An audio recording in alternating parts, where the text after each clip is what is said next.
Has vivido 100% acorde a los 10 mandamientos.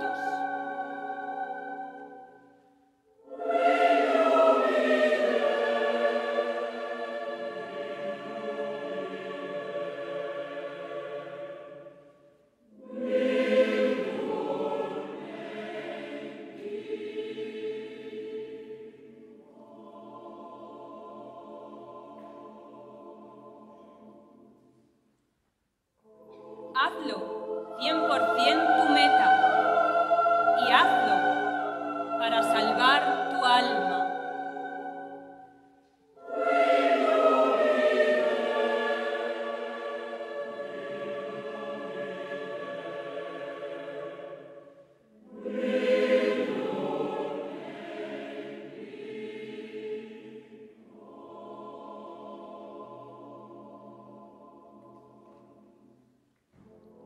Ha de ser o todo o nada.